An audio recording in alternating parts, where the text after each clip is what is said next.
moderna, bi rekla, gradnja je pa seveda zahtevala tudi številne druge cemente.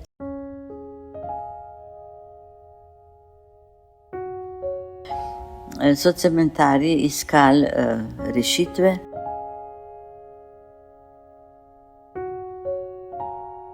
In to je bil cement, ki sem ga jaz dobila na mizo prvi dan.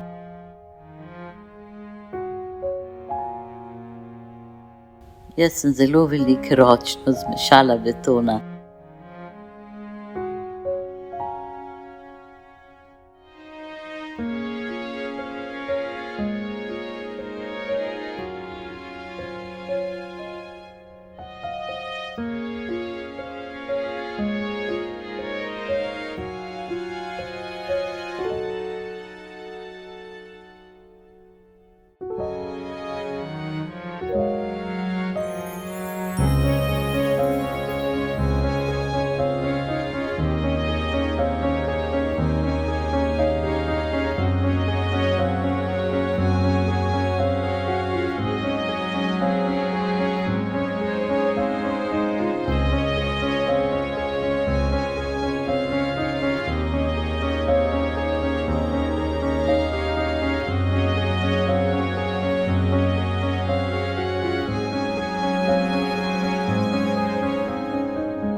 Tako bom rekla, v oddelku so se že zelo veliko ukvarjali z razvojem novih cementov, odnosno izboljšavo cementov, ki so se takrat proizvajali. Zaradi potreb, kot rečeno, že operative, gradbeništva, takrat se je veliko gradilo za obnovo porušene Evrope in Slovenije seveda tudi. So cementarji iskali rešitve, no in rešitev so bili rimski pucolani, ne, ker do takrat so se pravzaprav proizvajali tudi pri nas v glavnem roman cementi. In takrat so potem že tudi v Jugoslaviji, ki so zelo podpirali razvoj cementne industrije, objavili tudi standarde, ki so že tudi dovoljevali, poleg seveda Portland cementnega klinkerja, dodajanje pucolanov naravnih in pa granulirane plavšne žlindre.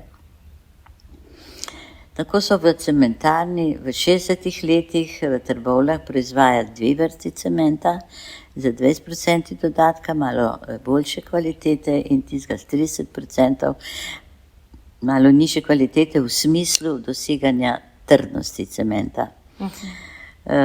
Na posebne zahteve so takrat že tudi poznali metalurške cemente in pucolanske, za posebne zahteve in posebne gradnje. Metalurški cement je bil aktualen za gradnjo ob morju, ker je odporen proti morski, vsaj višje odporen proti morski vodi.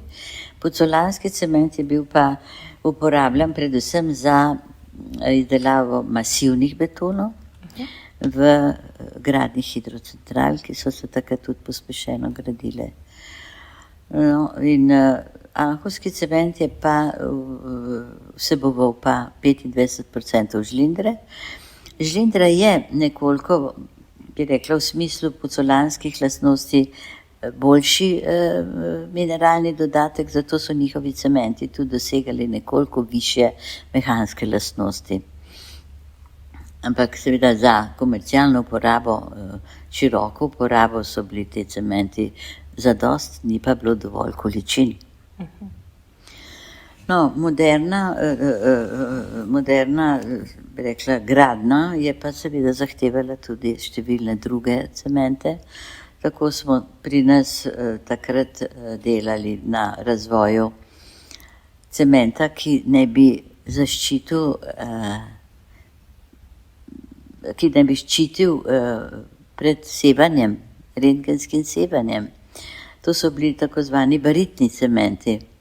No, seveda vse te proizvodnje so zelo drage, ker so zelo specifične in v majhnih količinah, zato se tudi v tem primeru iskalo potem druge rešitve z dodajanjem posebnih substanc v beton, ki so zmanjševale pravzaprav propustnost betona za rentgenske žarke. Veliko smo delali tudi na širši uporabi granulirane plavžne žlindre in sicer na supersulfatnih cementih. To je cement, ki vsebuje preko 85% žlindre in je izjemno odporen proti koroziji morske vode. No, povsod po svetu pa je še v tistem času bil velik problem krčenja betona in posledično pokanje. No in ideja, kako bi to preprečili, je bila tudi v uporabi ekspanzivnega cementa in to je bil cement, ki sem ga jaz dobila na mizo prvi dan, ko sem prišla v laboratorij. In to je kot rdeča nit mene spremljal celo življenje, pravzaprav strokovno kariero. Seveda smo ob tem razvijali tudi druge materiale in znanje, ki smo ga pridobivali na osnovi raziskav ekspanzivnega cementa, smo uporabili tudi na drugih številnih področjih. To niso bili cementi, ampak malte na bazi trdožganega magnezijevega oksida. To je bilo izjemno kvaliteten material, ki pa bi zaradi specifičnosti zahteval poseben razvoj betona, zato se v betonski gradnji ni uveljavil. Ekspanzivni cement smo pa seveda začeli proizvajati, začeli smo pa seveda z analizo trga. In že na samem začetku smo pravzaprav vedeli, da kaj prav velike količinsko proizvodne ne bomo vzpostaviti mogli zaradi tega, ker gre za zelo specifičen cement. Široka uporaba tako specifičnih cementov bi zahtevala veliko raziskav na betonih in razmere v Evropi so nakazovale tudi na to, da posebnega interesa na trgu za ta cement ni. Je pa bil velik interes potem in se pravim, mi smo se zavedali, da bomo z raziskavo te vrste cementa lahko pridobili znanje tudi za druge, reševanje drugih problemov. Torej v Evropi kakšne posebne podpore, niti konkurence nismo videli, ampak z ekspanzivnim cementom se je intenzivno ukvarjal laboratorij na univerzi v Berkeleyju v Kaliforniji in sicer profesor Mehta. Potem smo seveda že kmalu vzpostavili kontakt z njim in moram reči, da je bilo sodelovanje kar desetletja zelo uspešno. On nam je veliko pomagal pri reševanju sprotnih problemov, zlasti pa smo mu bili hvaležni za ocenjevanje vmesnih proizvodov, da smo usmerjali lahko raziskave v pravo smer, da se nismo preveč lovili. No in tako smo mi v laboratoriju pripeljali razvoj tako daleč, da je bila mogoča že proizvodnja v industriji. Prve poskuse smo izvedli v cementarni Trbovlje. Oni so nam šli toliko na roko, ker sodelovanje s cementarnami je bil v tistem času izjemno dober. Mi smo sodelovali tudi pri rekonstrukcijah cementarn, pri investicijskih programih, ker v tistem času so se tudi cementarne modernizirale. Cementarni Trbovlje so najprej po prvi Schmidtovi rotacijski peči nabavili drugo, takrat smo sodelovali pri vzpostavitvi proizvodne, potem so obe opustili in montirali veliko dvojno kapaciteto Krupovo rotacijsko peč. No in tako je pač to sodelovanje bilo toliko dobro, da so nam šli na roko pri poskusni proizvodnji tega klinkerja. Nekaj smo proizvajali, odnosno delali v cementarni Trbovlje. Mleli smo pa cement v cementarni v Zidanem Mostu, ki je leta 1983 opustila proizvodnjo cementa in so mleli samo še apnenec za potrebe takrat cinkarne v Celju. Ampak seveda tudi ta poizkus ni prinesel željenih rezultatov, morebitne širše proizvodne. Bile pa so seveda potrebe na gradbiščih in interes po uporabi takega cementa v specifičnih primerih. Tako smo mi potem v Gameljnah, imeli smo tam polindustrijski obrat, začeli proizvajati sami Portland cementni klinker. Bili smo namreč edini inštitut, mislim, v Evropi, ki je imel malo rotacijsko peč.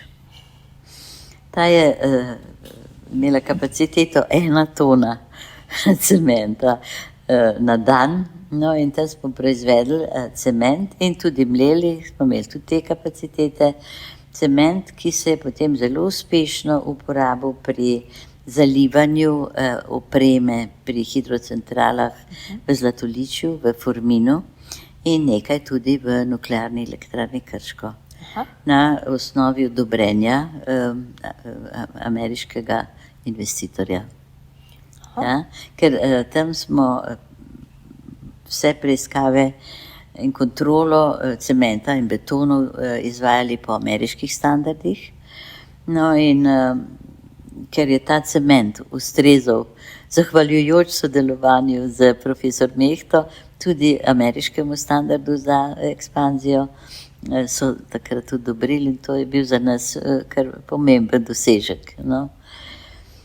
Seveda, kot rečeno, zavedali smo se, da problema krčenja betona na ta način ne bomo rešili.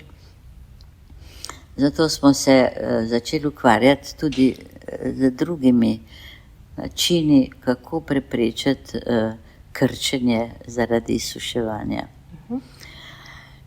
V laboratoriju smo že v zgodnjih, mislim, da že okrog leta 65, kmalu po tistem, ko sem jaz prišla v laboratorij, razvijali na pobudo tovarne Kreda v Srpenici kemijske dodatke za izboljšanje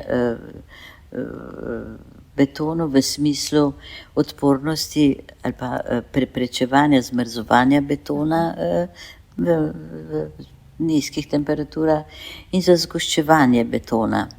To so bili tako imenovani cementoli. To so bili alfa, beta, gama, tako smo jih imenovali. In te cementole so v Srpenici zelo uspešno plasirali na trgu jugoslovanskem. Seveda takrat izvoza, čeprav bi lahko tudi po kvaliteti ustrezali zahtevam tujih držav, bolj razvitih, ni bilo, ker je bil takrat slovenski ali jugoslovanski trg zaprt. Uvoza ni bilo, zato smo se mi tudi v marsikateri stvari lotevali razvoja nadomestkov, ki jih nismo mogli kupiti na evropskem trgu. Tako je nastalo kar nekaj takih proizvodov, ki so se uspešno prodajali v Sloveniji, uporabljali v Sloveniji, nam pa dvigali ekonomsko uspešnost laboratorija in tudi inštituta na koncu koncev. No, ker vemo, da je posledica krčenja betona voda, ki je potrebna za pripravo svežega betona, večja, kot jo porabi cement, pride do tega efekta krčenja betona. Zato je bil pravzaprav cilj naših raziskav potem zmanjševanje potrebe po vodi in doseganje pravzaprav čim manjšega prebitka vode za hidratacijo cementa. To je namreč mogoče za vas interesantno, da je ekspanzivni cement bil baziran prav na tem, da potrebuje več vode za hidratacijo. In minerali v Portland cementnem klinkerju, če jih tako kar na grobo ocenim, potrebujejo 3 molekule vode na eno molekulo minerala, tega osnovnega, recimo trikalcijevega silikata. V ekspanzivnem cementu pa osnovni mineral potrebuje okrog 30 molekul vode, no, kar vam da vedeti, ne, da se seveda tam porabi mnogo več vode in je preostanek tako majhen, da efekt izparevanja vode ni več takšen, da bi beton kar pokal. No in moram pošteno povedati, da so take proizvode v Evropi že poznali, mi uvoza nismo imeli in bi rekla, malo brskanja po literaturi smo uspeli tudi razviti dodatek, tako imenovani plastifikator v prvi fazi, delta cementol. Ja. No. In potem v naslednji fazi še učinkovitejši superplastifikator. No, vsi ti dodatki cementoli so se zelo uspešno uporabljali. In sicer je bilo sodelovanje cementarjev, nas cementarjev in pa betoncev, kot smo jim rekli, izjemno dobro, tako da smo vse te betone lahko sami preskušali učinek teh cementolov na gradbiščih. To je pravzaprav bil velik učinek za razvoj betona in doseganje višjih kvalitet, s tem se tudi dosega večje mehanske trdnosti, ne, ker voda pravzaprav znižuje to. Danes sem prepričana, da je metod za preprečevanje krčenja in pa tudi za doseganje specifičnih visokih kakovosti betonov več. Moderna tehnologija je doprinesla k temu, tudi moderna oprema za raziskave je najbrž tudi doprinesla k boljšemu poznavanju procesov, tako hidratacije, kot potem tudi v eksploataciji cementnega kamna in betona kot takega.